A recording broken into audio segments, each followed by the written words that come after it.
Welcome to Dr. Roger and Friends, the bright side of longevity. Hosted by 3 Ps in a podcast, Doc Roger, Teresa, and Danielle. Thanks for joining us for coffee and conversation.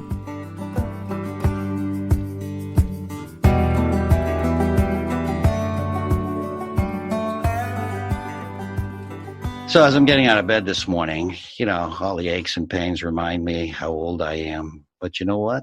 A lot of us are getting older. And do you know our society that the fastest growing group is the 85 plus group Really? in our society? It's kind of optimistic, right? Well, not the way you're describing it so far. I mean, is that all there is getting worse? There is no guarantee that even though we're living longer now, that it's going to be quality of life. You could have aches and pains, and we know you're at risk for more things happening. So, you start to wonder, is that a good thing?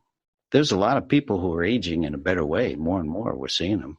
That's just it. I think so many people would say, as long as I have high physical function, high cognitive function, and can live life on my terms, I think that's true for me anyway.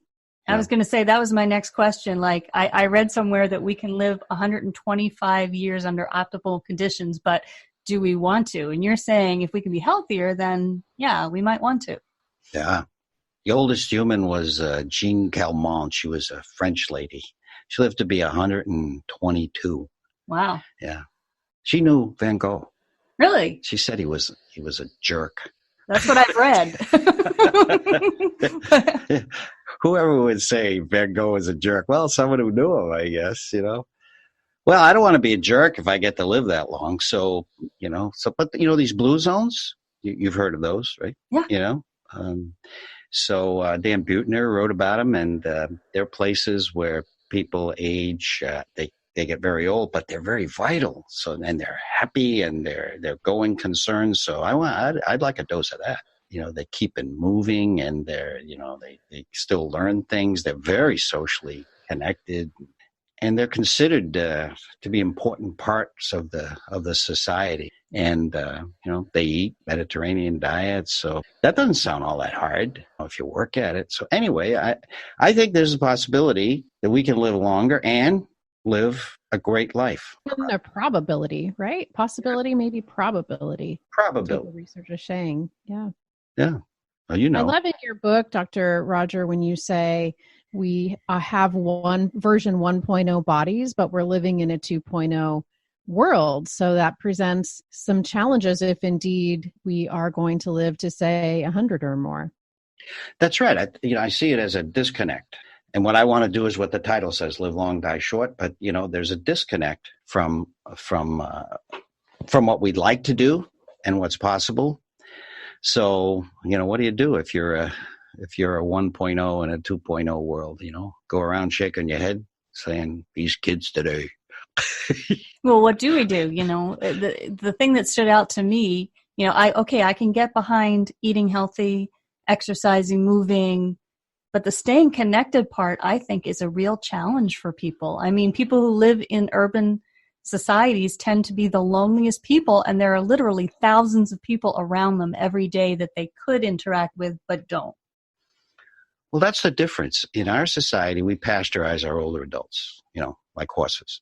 And in a place like the blue zones, they're considered cultural treasures, important, as they were in previous pre-industrial revolution societies. So we're not, maybe eventually we'll change society, but we're not going to do it quickly, not in our lifetime. So I guess we've got to be a little pushy. No, it's not so much pushy. I think it's just pay attention and work hard at keeping connections, especially intergenerational connections. I think those are really important because, even if you know people, they tend to be your peers as you get older and older. It's about being intentional and purposeful, I think, in terms of making new connections and nurturing existing connections. It's easy to not stay purposeful about that. And yet the benefits are so powerful. What did they say? If I knew I was going to live this long, would have taken better care of myself. If I knew I was going to live this long, I probably wouldn't have gotten on a toboggan with beer on board at night when I was in college. Because the results of that, kind of limited me. I've had surgeries and pain, but, I've accommodated and blasted through. But if I had to accommodate, I did that when I was 19. So I have to accommodate for 80 years. That gets a little tough. Okay. The real question here was there a woman involved, Roger? Absolutely, there was. Yeah, there was indeed, Most people say they wish they would have done differently if they were going to live such a long life. And yours is unique with the toboggan, Roger, but most people say they would have done differently with their fitness or nutritional routine. So interesting research there. Yeah, eat for the long run, move for the long run. This is your body. This is your automobile, so to speak. And you're going to be in this thing for your entire life. So, you wax a car, you wash a car, you bring it for maintenance and all of that. I mean, that makes sense. This is our vehicle to get through this life. So, I mean, that kind of puts things in perspective. Though, I'm thinking back to when I was 19 or 20, and I just thought I was immortal. I could eat whatever I wanted. I could do whatever I wanted, and I was just going to be healthy. So how do you help young people get past that mindset to know you should plan for the long run because you're not immortal? So, I think the more we have role models, the more we see that, you see the skydiver on TV who's 90 or whatever. But we're going to see more of that, and it's going to be in everybody's life. We've had major social change come in life when it touches a lot of people. Like, say, the whole area of homosexuality. That touches just about everybody. And so that legislation went very quick when it did. And so as more and more older adults age in a better way, not only live long, but age in a better way, I think it's going to touch people. And hopefully with intergenerational contact, the young people will, pay attention. I say to my grandkids, for instance, you'll love this, Danielle. Mm-hmm. You're the spiritual one in this. And you'll love it too because you're the life coach, Teresa. So this is exactly. So I say to the kids, what's the most important thing you're going to do today?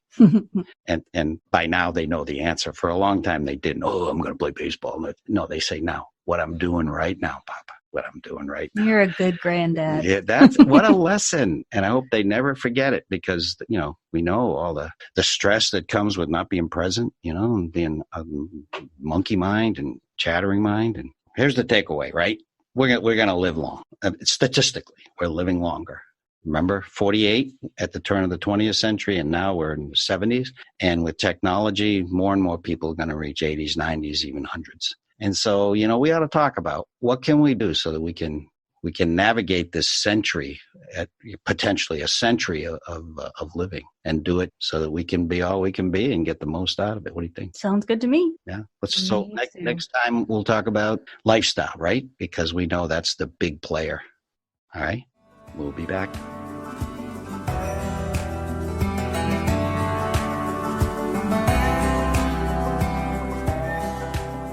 Hi.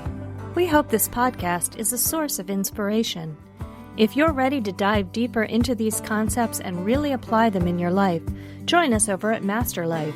You'll have a personalized experience and lots of support to create your own long, bright future. mymasterlife.com